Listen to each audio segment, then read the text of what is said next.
ଚାନ୍ଦର ସବାରିରେ ସେ ବଧୁତେ ଶୋଇ ହଁ।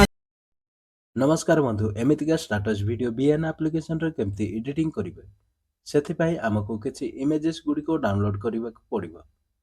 ଏମିତିକା ଇମେଜେସ୍ ଆଉ ଭିଡ଼ିଓ ଟାମ୍ପଲେଟ୍ କେଉଁଠୁ ଡାଉନଲୋଡ୍ କରିବେ ଆଉ କେଉଁ ଆପ୍ଲିକେସନ୍ ୟୁଜ୍ କରିବେ, ଭିଡ଼ିଓଟିକୁ ଲାଷ୍ଟ ପର୍ଯ୍ୟନ୍ତ ଦେଖନ୍ତୁ। ଏହି ଭିଡ଼ିଓରେ ମୁଁ କହୁଛି। ଚାଲନ୍ତୁ ଡେରି ନକରି ଭିଡ଼ିଓଟିକୁ ଆରମ୍ଭ କରିବା। ସେଇଥିପାଇଁ ମୁଁ ବିଏନ୍ ଆପ୍ଲିକେସନଟାକୁ ଓପେନ୍ କରିବି। ବିଏନ୍ ଆପ୍ଲିକେସନକୁ ଓପେନ୍ କଲା ପରେ ଏହି ପ୍ଲସ୍ ଆଇକନ୍ରେ ମୁଁ କ୍ଲିକ୍ କରିକି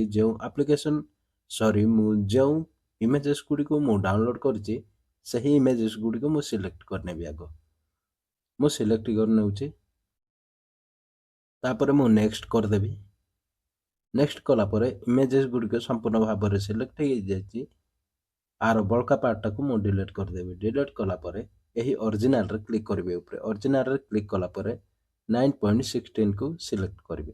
ସିଲେକ୍ଟ କଲା ପରେ ସବୁ ଫଟୋ ଯାକ ଆଡଜଷ୍ଟ ହେଇଗଲେ ସେମ୍ରେ। ତାପରେ ଏଇଥିରେ ଆମେ କିଛି ଇଫେକ୍ଟସ୍ ଆଡ୍ କରିବା। ସେଇଥିପାଇଁ ମୁଁ ଗୋଟେ ଟାମ୍ପଲେଟ୍ସ ଡାଉନଲୋଡ୍ କରିଛି, ସେହି ଟାମ୍ପଲେଟ୍ସକୁ ମଧ୍ୟ ଏଇଥିରେ ଆଡ୍ କରିବି।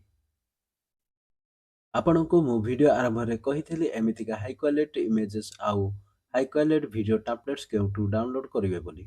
ସେଇଥିପାଇଁ ଆପଣ ପ୍ଲେ ଷ୍ଟୋରକୁ ଯାଆନ୍ତୁ ଆଉ ସେଇଥିରୁ ପିଣ୍ଟରେଷ୍ଟ ଆପ୍ଲିକେସନଟାକୁ ଆପଣଙ୍କ ମୋବାଇଲରେ ଇନଷ୍ଟଲ୍ କରନ୍ତୁ ଆଉ ସେଇଥିରୁ ହାଇ କ୍ୱାଲିଟି ଇମେଜ୍ ଆଉ ହାଇ କ୍ୱାଲିଟି ଟାମ୍ପଲେଟ୍ସ ଆରାମସେ ଡାଉନଲୋଡ୍ କରିପାରିବେ। ପ୍ରଥମେ ତ ଏହି ଇମେଜରେ ମୁଁ କିଛି ଇଫେକ୍ଟ ଆଡ୍ କରିବି। ଇଫେକ୍ଟ ଆଡ୍ କରିବା ପାଇଁ ଆକୁ ମୁଁ ସ୍କ୍ରଲ୍ କରିବି। ସ୍କ୍ରଲ୍ କଲା ପରେ ଏଇଥିରେ ମୁଁ ଜୁମ୍ ଆଉଟଟାକୁ ମୁଁ ସିଲେକ୍ଟ କରିବି। ଜୁମ୍ ଆଉଟଟାକୁ ସିଲେକ୍ଟ କରିଦେବି। ସେମ୍ ନେକ୍ସଟ ଭିଡ଼ିଓରେ ମଧ୍ୟ ସେହି ଜୁମ୍ ଆଉଟଟାକୁ ମୁଁ ସିଲେକ୍ଟ କରିବି।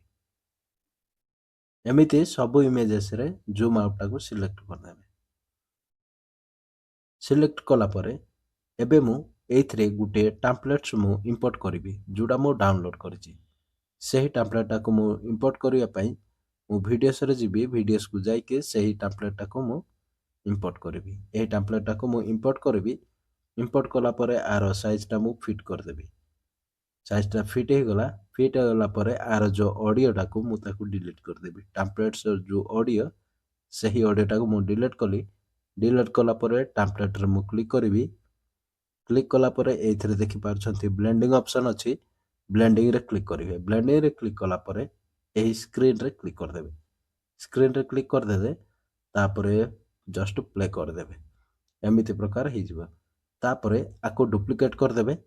ଡୁପ୍ଲିକେଟ୍ କଲା ପରେ ଆକୁ ଆଣିବେ ଏହି ଇମେଜ ଉପରକୁ, ଯେଉଁଟା ସେକେଣ୍ଡ ଇମେଜ। ତାପରେ ତାକୁ ପୁଣି ଡୁପ୍ଲିକେଟ୍ କରିବେ, ତାପରେ ତାକୁ ଥାର୍ଡ ଇମେଜ। ଏମିତି ସବୁ ଇମେଜରେ ଆପଣମାନେ ସିଲେକ୍ଟ କରିକି ତାକୁ ସେଟ୍ କରିଦେବେ। ଦେଖିପାରୁଛନ୍ତି କେତେ ବଢ଼ିଆ ଭାବରେ ଆର ଷ୍ଟାଟସଟା ରେଡ଼ି ହେଇଛି।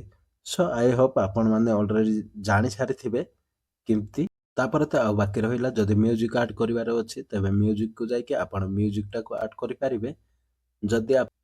ଯଦି ଆପଣଙ୍କ ପାଖରେ ମ୍ୟୁଜିକ୍ ନାହିଁ, ଆପଣ ୟୁଟ୍ୟୁବରେ ଯାଇକି ଆରାମସେ ମ୍ୟୁଜିକଟାକୁ ଡାଉନଲୋଡ୍ କରିପାରିବେ।